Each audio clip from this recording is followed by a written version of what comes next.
full. Lin for the win. Got it. The Jeremy Lin has captured the imagination of New York City and really basketball fans everywhere. Ladies and gentlemen of the basketball world, I promise you that I'm not drinking anything funny when I say that Linsanity could be back, and there's a good chance he could be wearing a Golden State uniform when he does. Imagine all the craziness and all the news headlines that would come with a Jeremy Lin Warriors signing. And imagine if he scores 30 on his first game back coming off the bench.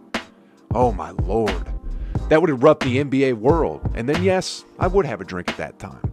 I'd probably go with a shot of the Rock's Termana tequila, because I would smell what the Rock is cooking.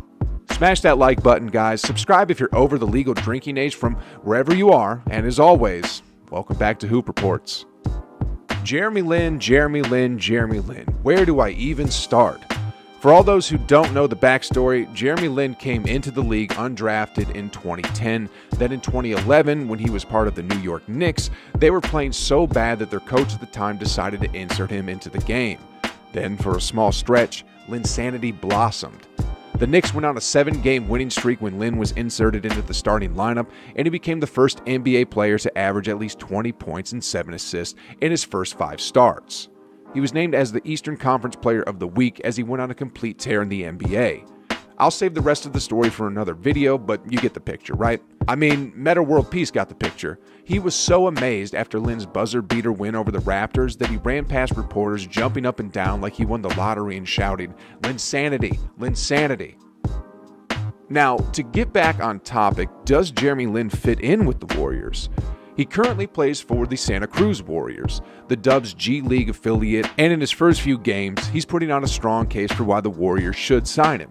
In his first game, he went off for 18 points, 5 assists, 3 steals, while shooting 50% from three-point land. His second game was a flop. In his third game, which took place over the weekend, it was Saturday Night Linsanity as he erupted for 29 points, 9 assists, while shooting 7 for 9 from beyond the arc.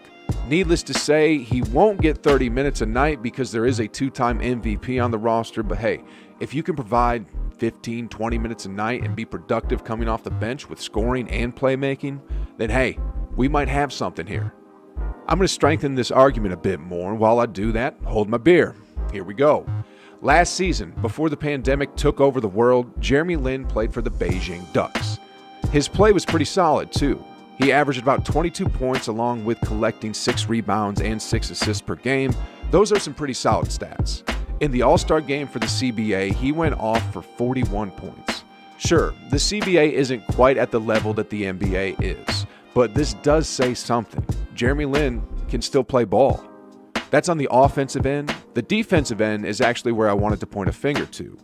Last season, Lin was a finalist for Defensive Player of the Year in the CBA as he averaged just about 2 steals per game.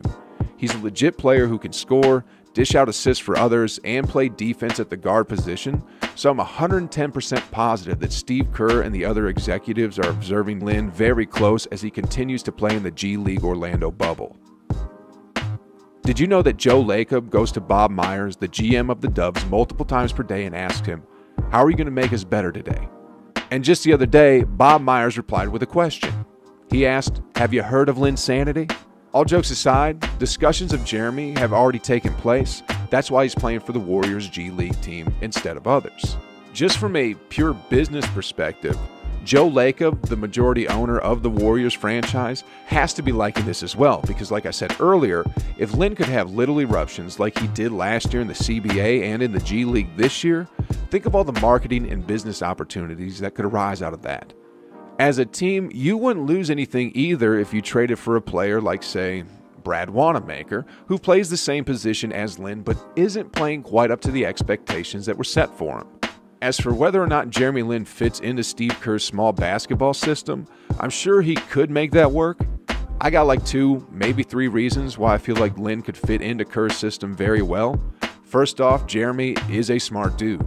I mean, the guy graduated from Harvard, so I'm sure he'll understand the different concepts involved, and that he would ace a multiple choice exam if Kerr and the coaching staff had a paper exam for small ball.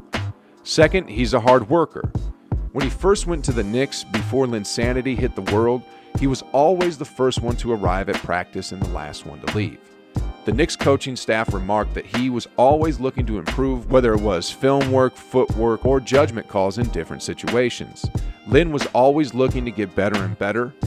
Third off here, on top of him being smart and hardworking, playing in the NBA is his dream. Although Linsanity came and went within a short span of time, Jeremy Lin was always still working hard behind the scenes. If Lin stayed with the Beijing Ducks, he would have made an annual salary of $3 million a year, which is about $750,000 more than he could be making if he signed onto a minimum 9-year veteran salary. This is the power of a dream, guys. Don't ever underestimate someone who believes in himself and what he's capable of. I mean, people like this are all over the league.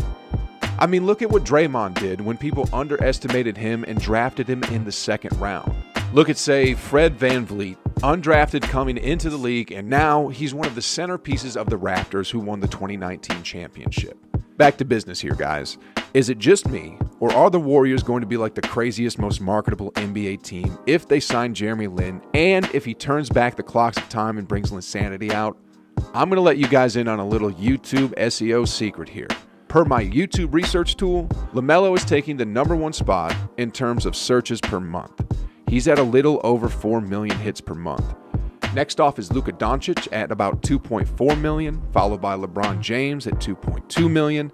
Stephen Curry is at 1.6 million, but that's because a lot of people who search him use the shortened form Steph Curry. So Stephen Curry is pretty much at the #2 if we combine the two ways to write his name. Now James Wiseman, he's a big hit too. I mean, people search him more than Russell Westbrook. Now add Jeremy Lin, who gets about 500,000 searches per month, and that would be a big boost for the bottom line of the Warriors franchise. I wasn't really doing YouTube stuff back when Linsanity hit, but man, 2 times, 5 times, maybe even 10 times the regular searches are not out of the question. If Jeremy Lin becomes Linsanity with the Dubs, I mean, even if they don't win the championship, that would be big for Joe Lacob and the Warriors, especially since they're paying the heaviest luxury tax bill this season. Now that the business side has been taken care of, let's take a look at the Warriors fans and what they're saying about Linsanity and the Dubs online. To Warriors, I think he's a better choice than Wanamaker. Warriors need to sign Lin and release Wanamaker. It's a no-brainer. Okay, man, league this man. I think the Warriors need Lin this time. Curry needs a backup wingman. What haircut will Lin rock if he gets back to the NBA? That's the real question. Jeremy Lin looks to be a solid pickup for the Warriors. The fans obviously want him, the business could obviously use him, and there's one more very important thing that I need to tell you. I was actually saving this for the end of the video. Now, let me tell you. Give me a second. First, let me drink my beer. That's good stuff.